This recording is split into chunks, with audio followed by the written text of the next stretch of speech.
네, 온앵커의 당잠사입니다. 당신이 잠든 사이 전해진 소식들 확인해 보시죠. 주말 사이에 맘 편히 쉬지는 못하셨죠. 오늘은 5월에 말씀드린 화면으로 문을 열고자 합니다. 당시부터 겨울은 겨울의 마음으로 견뎌야 한다는 부분 체크해 드렸습니다. 한정원 시인의 시집 중에 하나인데요. 봄의 마음으로 겨울을 보면 겨울은 춥고 비참하고 공허하며 어서 사라져야 할 계절이다. 그러나 겨울은 조급해한다고 일찍 지나가진 않는다. 겨울의 시간만큼 다 채워야 겨울이 지나간다라는 이야기. 그런 부분을 한 이야기는 주식시장에 겨울이 떠올랐기 때문입니다. 주식시장에 통상 겨울이라고 하면 어떤 게 될까요? 통화정책 긴축, 통화정책 물을 고삐를 죄이는 것에 해당이 되겠죠. 주식시장이라는 이 위험자산이라는 물고기를 비유를 하자면 물이 어느 정도 가득 차 있어야 물고기가 헤엄치면서 즐겁게 다닐 겁니다. 그런데 이 물줄기가 쥐어지면서 물이 점점 없어진다면, 이 유동성이 없어진다면 날개를 펴고 그렇게 유연하게 헤엄을 치기 어려운 환경일 겁니다. 그것이 이제 겨울에 해당이 될 텐데요. 연중의 통화 정책이 긴축을 향하면서 시장이 위축되는 그 궤와 맞닿아 있다고 보시면 되겠습니다. 5월 20일에 이 화면 말씀을 드렸고 그 이후에 코스피는 좀 하락세를 이어갔습니다. 긴축과 맞닿아 있습니다. 금리 인상도 금리 인상인데 또 다른 긴축의 카드, QT 이야기를 같이 해드렸습니다. 4월부터 체크해드린 타임테이블이었는데요. QT라고 하면 양적 긴축이라고 합니다. 대차대조표 축소인데 미국은 만기가 도래하는 채권을 재투자하는 방식으로 시장에 물줄기를 댔습니다. 유동성을 공급해 왔는데 QT를 하면서 만기가 도래하는 채권을 재투자하지 않고 소멸하면서 대차 대조표상 금액이 축소되는 겁니다. 5월부터 이 QT가 시작됐고요. 단계적으로 그 QT의 규모를 높여갔습니다. 그리고 그 상한선 최대로 늘릴 수 있는 게 한 달에 950억 달러인데 9월부터 이제 그 부분이 적용이 됩니다. 참고로 2018년에는 매월 300억 달러 감축을 했었는데 과거의 패턴과 확실히 속도 면에서도 규모 면에서도 빠르고 큽니다. 시장의 물줄기가 조금 더 빠르게 조여진다라고 이해를 하시면 되겠습니다. 그렇기 때문에 9월은 신중해야 할 수밖에 없는데요. 여기에 금리 인상의 폭도 예상보다 더 가팔라질 것으로 컨센서스가 다시 형성되고 있습니다. 9월에 FOMC 금리 인상 확률의 변화 보시면 7월 27일 한 달 전만 하더라도 50bp 인상 확률이 압도적으로 높았습니다. 그런데 점점 이 부분이 줄어들면서 75bp 자이언트 스텝 확률이 점점 올라가면서 지금 컨센이 여기에 맞춰지고 있습니다. 바로 파월 의장의 발언 때문인데요. 일단 파월 의장이 어떤 연설에서 발언을 해왔는지 준비된 영상 보시고 돌아오시죠. But a failure to restore price stability would mean far greater pain.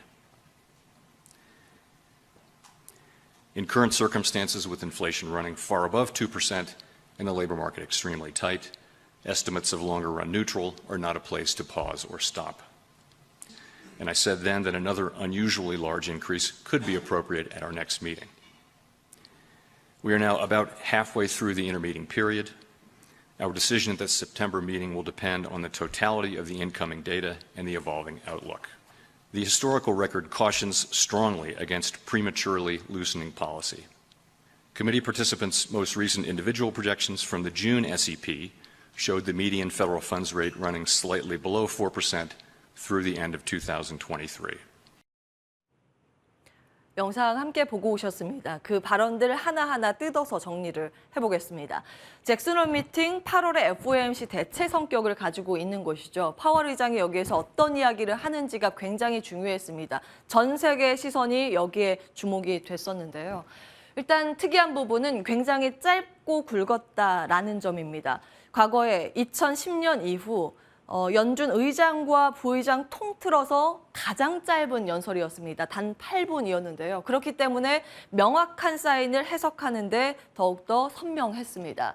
2010년 버냉키 의장 당시의 발언 수준과 비교하면 단어 수가 확실히 쭉 떨어져 있는 것을 확인하실 수 있습니다. 4분의 1 수준밖에 안 됐습니다. 하나하나 내용 정리해 보시죠. 일단 그 과거부터 잭슨 미팅의 연설 변천사를 좀 정리를 해봤는데요. 2020년 팬데믹 쇼크 당시에 어떤 이야기를 했는고 하면 고용시장 견고하기 때문에 인플레이션 물가가 높아도 우리는 금리 인상의 경로를 고민하지 않는다고 했습니다. 금리 인상에 대한 우려감을 불식시켜줬었는데요. 그 다음에 2021년 그 당시에 인플레이션 5% 놀랍지만 역시 이것은 일시적인 현상이라고 시장을 달래줬습니다. 그런데 전쟁이 장기화하자 예상치 못한 인플레이션 쇼크가 이어지는 상황이었죠. 그래서 이번에는 파월 의장이 어투를 완전히 바꿨는데요. 금리 인상 중단까지 더 많은 시간이 필요하다고 했습니다.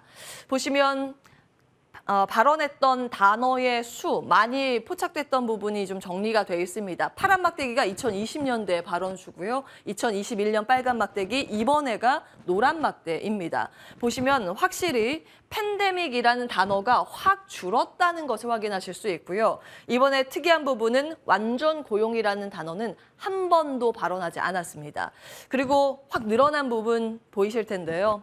높은 물가, 하이 인플레이션을 정말 많이 강조했습니다. 이것을 정리해보자면 성장보다 물가, 수요 둔화가 용인이 된다라는 부분입니다. 고용이 살짝 망가져도 우리는 물가 잡는 데 무엇보다 주력을 하겠다는 내용이겠죠. 총 파월 의장이 했던 발언들은 8가지 정도 됩니다. 그중에서 한 가지 정도만 시장에서 호재거리로 해석됐고 나머지 7가지가 악재거리로 해석됐습니다. 호재거리로 해석됐던 부분은 어느 시점 금리 인상 속도 완화될 것이다. 어느 시점은 그 누구도 모르죠. 그리고 이거는 지난번에 좀 말씀드렸던 과거에 했던 얘기 반복입니다. 나머지 보겠습니다. 총 정리해보자면 2마리 토끼 중에서 한 마리는 놓치더라도 한 마리만 확실히 잡겠다는 내용입니다. 지금 상황에서 물가 잡지 못하면 더 큰 고통이 있을 것이다. 이것은 노동 가계 부담, 이것을 감내하더라도 침체를 감수하더라도 우리는 물줄기를 강하게 조이는 긴축을 이어가겠다는 내용이었고요. 금리 지금 멈출 곳이 없다. 금리 계속 우리 올릴 거야 라는 내용이었습니다. 7월 물가지수 고무적입니다. 7월 물가는 정말 데이터가 괜찮게 나왔지만 이거 한 번 잘 나온 거 가지고 물가 꺾였다고 이야기하기는 이르다라는 이야기도 언급을 했습니다. 70년대 실패는 이번엔 피할 것이다. 이게 굉장히 중요했고 시장은 여기에 집중을 했는데요. 폴 볼커식 발언이었죠. 폴 볼커 당시에 70년대, 80년대 무려 그 오랜 기간 동안 고물가가 유지됐습니다. 당시에는 2마리 토끼 다 잡고 있었거든요. 긴축과 물가 잡는 것과 성장 놓치지 못하면서 긴축을 했다가 풀었다가 완화했다가 이거를 계속 반복했습니다. 그런데 이번에는 그 당시에는 스탑앤고의 전략을 썼다면 이번에는 스톱앤홀드, 그냥 긴축만 계속 하겠다는 이야기로 볼 수 있겠습니다. 시장에서 이제 부담으로 해석을 했죠. 주식시장은 현실 자각 타임이라고 해봤는데요. 3대 지수 일제히 모두 주르륵 내리막을 걸었습니다. 특히 파월 의장의 발언 해석을 굉장히 안 좋은 식으로 해석이 더해지면서 그 낙폭이 확대되는 부분이 눈에 띕니다. 특히 나스닥 지수가 4%가량의 급락을 면치 못했습니다. 말씀드린 것처럼 긴축, 물의 고삐를 당기는 건 위험자산과 직결됩니다. 특히 위험자산의 대표 조작격인 이 성장주 위주의 나스닥 지수의 더 약한 흐름이 바로 거기에서부터 나옵니다. 다만 한 가지 좀 체크해 보셔야 할 부분은 주식시장이 급락한 것에 대비해서 채권시장은 그렇게 쇼크 수준을 나타내지는 못했습니다. 사실 주식시장이 그동안 금리 인상 빨리 해버리고 내년부터 금리 인하, 다시 물을 풀 거야 라는 기대감으로 그동안 올랐다면 채권시장은 그렇지 않았습니다. 지속적인 그 수준의 위주, 긴축이 어느 정도 이어질 것이라는 것이 반영되면서 횡보 흐름을 이어갔었는데요. 그렇기 때문에 이날 채권시장의 반응이 평온했다라는 점이 하나의 굉장히 특이한 포인트입니다. 그래서 채권 시장은 선반영이라고 좀 표시를 해봤습니다. 지난번에도 말씀드렸습니다만 주식 시장보다 채권 시장의 규모가 훨씬 더 큽니다. 그래서 경기의 민감도는 채권 시장이 더 크게 두드러지는 그런 특징을 가지고 있다라고 말씀을 드렸는데요. 그렇기 때문에 채권 시장 계속 체크를 해드리겠습니다. 일단은 당분간은 이 궤를 맞추는 수준이 아마 지속될 것으로 보입니다. 공포에 놀랄 필요는 없어 보입니다. 다만 우리는 현실을 좀 인식해야 되는 그 과정이 필요해 보입니다. 지난주에 보여드린 화면인데요. 연준의 인사위원들이 하는 발언들 쭉 정리를 해봤는데 뭐 매파로 대동단결하고 있다라는 부분 말씀을 드렸습니다. 이 두 줄까지가 투표권을 보유하고 있는 인사들이고요. 최근 비둘기파 인사들도 매파 발언을 쏟아내고 있다는 점 말씀을 드렸습니다. 잭슨홀 미팅에서 그 같은 이야기가 좀 주르륵 나왔고요. 시장이 아무도 그렇게 얘기하지 않았던 내년 상반기 금리 인하에 대한 그냥 혼자 기대를 했었던 부분 역시나 무리수였다. 이런 것들을 이제 키 맞추기 해갈 과정이 필요해 보입니다. 자, 우리 시장은 어떨까요? 마법의 악재 해소가 적용되는 오늘이기를 바랍니다. 일단 미증시, 특히 나스닥 지수가 4% 급락했기 때문에 우리도 3, 4% 급락인가 하셨을 텐데 일단 주변 지표 보면 그 정도 수준까지는 아닙니다. 과거에도 이스라엘 증시를 말씀드린 적이 있는데요. 이스라엘 같은 경우에는 그 종교, 유대교의 문제로 인해서 일요일이 우리나라 월요일 격에 해당이 됩니다. 그래서 미증시가 휴장일 때 이제 이스라엘 증시를 체크하고 나는데 텔아비브 증시 1.6%의 마이너스 마감이 됐습니다. 미국이나 유럽 상황보다는 좀 양호한 표정으로 마감이 된 모습이었고요. 우리나라 선물 지수도 이와 거의 비슷한 흐름으로 마쳤습니다. 아마 이 지수를 따라갈 것으로 일단은 관측이 됩니다. 그 이후의 방향성은 외국인들이 쥐고 있다고 해도 과언이 아닐 겁니다. 외국인의 상황이 수급 상황이 무엇보다 오늘 장중에 중요한데요. 안타까운 부분은 환율 상황이 녹록지는 않습니다. NDF 역외 환율에서 달러당 원화 가격이 1,340원을 좀 돌파한 흐름은 좀 부담스럽고요. MSCI 국가 추정 지수의 그런 부분들이 고스란히 반영됐습니다. 특히 반도체 시장이 미증시에서 부진했기 때문에 그 영향으로 다른 국가에 비해서 우리나라나 대만의 낙폭이 컸다고 보시면 되겠습니다. 자, 이제 우리는 무엇을 해야 할까요? 양방향 시나리오 가운데 다시 불황에 투자하는 패턴에 대해서 정리가 필요해 보입니다. 고물가 수준이 이어질 위드 인플레이션, 에너지 대란과 경기 무관한 섹터를 찾아가는 작업이 필요해 보입니다. 6월에 보여드린 원포인트 정리 다시 한번 체크해 보시고요. 에너지 안보 문제, 인플레이션 해지, 공급망 재구축 속에서 투자의 힌트를 지속적으로 저희도 찾아가겠습니다. 미증시 마감 상황 가운데 히트맵을 통해서 종목 마감 상황도 정리해 보겠습니다. 일단은 에너지 정도만 좀 생존을 했습니다. 그나마 이제 섹터 상승률 중에서 에너지 낙폭이 제일 적었고요. 업종별로 상승률을 따져봤을 때 커머디티 원자재만 플러스를 보였습니다. 정확히 얘기해서 오일 서비스는 좀 마이너스를 보였습니다만 그래도 다른 업종에 비해서 낙폭이 좀 적었다라는 점이 눈에 띄고요. IT와 반도체는 급락하는 흐름입니다. 다음 장으로 정리해 보겠습니다.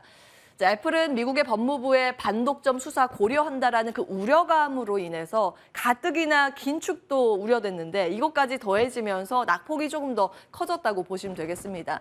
그리고 이제 반도체 섹터들의 부진이 특히 눈에 띄었는데요. 엔비디아는 9% 가까운 급락을 면치 못했습니다. 델 이슈가 좀 더해졌다고 보시면 됩니다. 델의 실적 전망이 하향되면서 그리고 증권가, 월가에서 목표 주가를 하향 조정하면서 델의 주가가 13% 급락을 했고요. 다른 섹터보다 이제 반도체 섹터 부진을 이끌어낸 부분 눈에 띕니다. 바벨테크라는 이제 반도체 관련 기업도 실적 부진과 함께 앞으로의 실적 좋지 않을 것이다. 가이던스 하향 조정이 나왔다는 점도 부담으로 작용을 했습니다. 자, 이제 미증시 마감 상황 좀 정리해봤고요. 이슈 하나 더 보겠습니다.